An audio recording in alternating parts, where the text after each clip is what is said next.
7:14. Gracias, abogado Jofre Campaña, por estar con nosotros esta mañana. ¿Lo escuchó el Procurador General del Estado? Parcialmente cuando venía, no pude escucharlo en la totalidad. ¿Qué piensa usted de toda esta situación entre Procuraduría y Municipio de Guayaquil frente a 4 obras básicas: recolección de basura, limpieza del estero, adquisición de armamento y hospital de la Junta, que tiene algún traspié, diría yo, a través de informes de Procuraduría que como que quieren detener ciertos aspectos o ciertas obras como estas que las estamos señalando, abogado? Buenos días, muchas gracias, antes que nada. Mire, yo no conozco en detalle cuáles son esos procesos de contratación de la municipalidad. Me parece que conceptualmente sí caben un par de comentarios. ¿Cuáles son esos? El primer comentario. La Municipalidad de Guayaquil celebra con muchísima, pero muchísima frecuencia contratos de este tipo. Entonces, cuando una entidad celebra cientos de contratos y todos los contratos pues funcionan bien, porque de alguna manera los esquemas de contratación son similares. Claro. Y de un momento a otro, en un mes determinado, todos los contratos ocurre que ahora están mal llevados, sí sorprende. Es decir, no es normal. Es como o sea, ¿por qué ahora y antes no? Claro. Es como que si usted tiene un médico que opera todos los días, y todos los días, y todos los días por años, y de repente la misma semana 4, 5 o 6 operaciones con errores, llama la atención. Bien.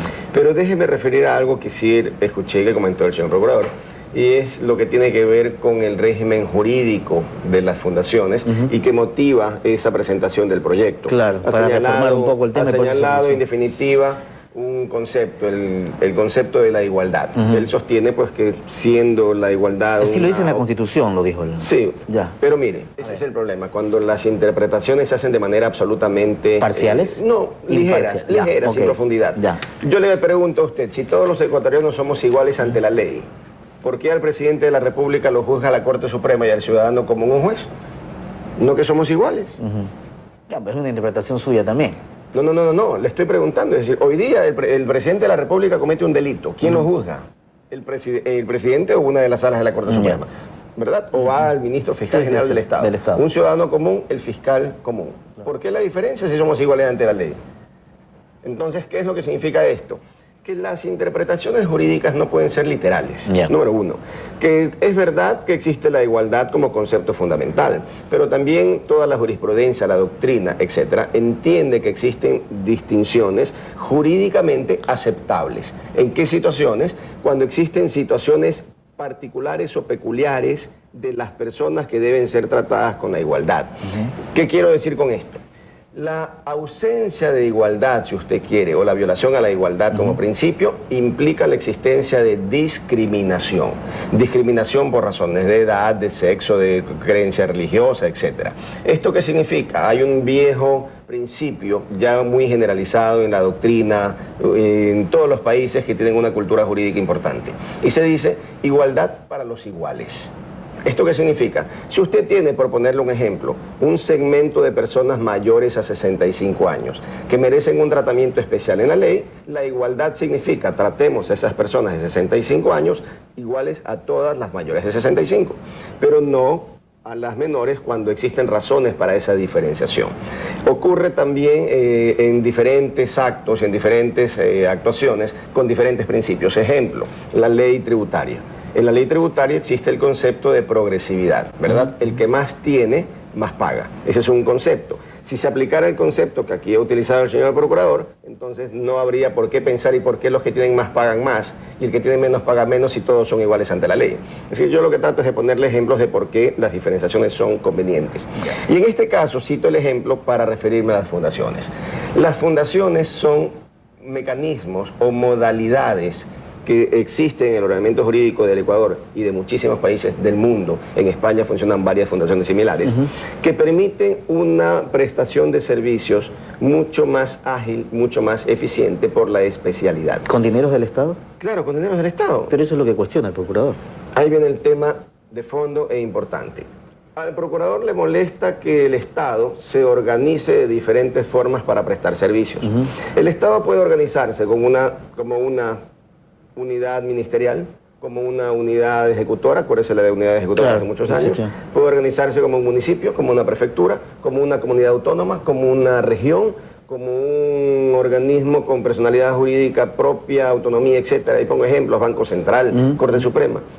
Dentro de esa estructura, dentro de esa forma de encontrar modos para prestar servicios, las fundaciones, las compañías de economía mixta, las sociedades anónimas de propiedad estatal y algunas otras son simplemente modalidades que el Estado encontró para prestar servicios públicos de forma más eficiente. No significa, por tanto, que las fundaciones son privadas. No, aquí hay una gran confusión, se lo explico de manera muy sencilla. La propiedad, la titularidad sobre esas fundaciones es de orden público. ¿Quién decide sobre la Fundación Terminal Terrestre? El Estado a través de sus instituciones. ¿Quién decide en la Fundación Malecón 2000 o en Siglo XXI o en cualquier otra? La Municipalidad de Guayaquil. ¿Qué recursos se manejan? Recursos públicos.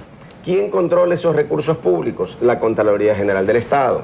Los contratos que celebran, ¿quién debe emitir, quién debe revisarlos y emitir informes favorables? La Procuraduría General del Estado. ¿Por qué entonces tanta situación de complejidad para ponerle una traba a las fundaciones, básicamente en Guayaquil? Porque políticamente es muy fácil decirle a la gente, están manejando sus recursos con los dineros del Estado de forma privada. Y no es así. No es así, como le estoy diciendo, es una forma mediática de confundir. O sea, la respuesta de la Procuraduría siempre va a ser política. Bueno, está haciendo política. Y algo que es gravísimo. ¿Cuál es eso? El Procurador General del Estado es el abogado del Estado como tal, no es el abogado del gobierno, y hay una diferencia importante. Es decir, el gobernante puede ser hoy día el presidente Correa, mañana cualquier otra persona, pasado mañana cualquier otra. El Procurador del Estado no es abogado del presidente Correa, es abogado del Estado ecuatoriano, independientemente de quién sea el funcionario, y eso es importantísimo. ¿Qué es lo que ha hecho ahora el Procurador con el proyecto de ley? Ha entrado en un juego político que no le corresponde. Dice que su propuesta es que desaparezcan las fundaciones. Sí, exactamente. ¿Lo puede hacer o no? Como un ciudadano común, ¿cuál es? Es que él no es un ciudadano común. Si el señor procurador tiene su oficina en cualquier lado y quiere plantear proyectos como ciudadano común, que lo haga. Pero él es abogado del Estado. No puede hacerlo, número uno. Y número dos, cuando él plantea la conveniencia de que se contrate de una forma o de otra, está intentando gobernar, está intentando tomar decisiones políticas, no jurídicas. Y entonces la pregunta es, ¿y por qué razón el procurador se mete a opinar sobre la conveniencia? Mañana va a opinar sobre si es conveniente o no construir un puente. Bueno, pero aquí lo dijo claramente que la decisión sobre el tema de las fundaciones, eso es netamente del Ejecutivo, no de él. Bueno, pero cuando él va a la Asamblea y presenta un proyecto, ¿de qué estamos hablando? ¿Es del Ejecutivo o él es recadero del Ejecutivo? Yo no creo que el procurador sea un recadero del Ejecutivo. ¿Qué hacemos entonces frente a toda esta situación, abogado? Mire, yo creo que el país requiere una enorme, una altísima dosis de sensatez. Y creo que hoy día estamos en un escenario muy grave, muy complicado, sumamente complicado. Y cito pequeñas situaciones para el orden y para el bienestar del Ecuador. Mire, en teoría vamos a tener un proyecto de nueva constitución aprobado en 5 o 6 meses, ¿verdad? 5 o 6 meses, muy bien. Ese nuevo proyecto de constitución tendrá que ser aprobado en referéndum. Bien. ¿Qué hubiera sido lo razonable en un país sensato? Se prepara un nuevo proyecto de constitución, se establecen todos los criterios y principios que van a regir al país, entre ellos los principios de orden tributario. Y después de esos 6 meses, cuando se aprueba en referéndum una nueva constitución, pudo haber existido una cláusula en la propia constitución que señale, en los próximos 90 días las leyes serán dictadas de esta manera o de cualquier otra, la que la Asamblea decida, y en ese momento, en 2 o 3 meses, dictar la ley tributaria, la ley de tránsito, pero la ley, no etcétera.